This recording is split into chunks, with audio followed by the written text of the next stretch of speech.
Hi, I'm Alan Simmons.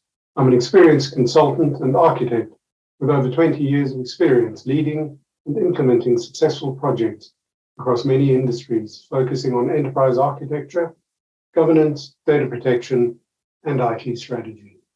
Join me on Thursday, the 7th of July, when I'll be hosting Good eLearning's webinar, 10 Things You Should Know About the TOGAF Standard 10th edition. In this 60-minute webinar, we'll learn about the changes in the new version of the TOGAF Standard 10th edition.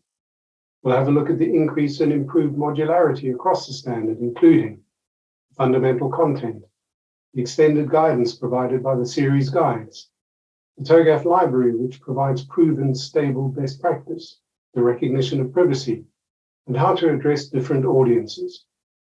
We'll also look at other new areas, such as enterprise agility, the digital enterprise, updated definitions and glossary, the enterprise meta model, and architecture alternatives and trade-offs.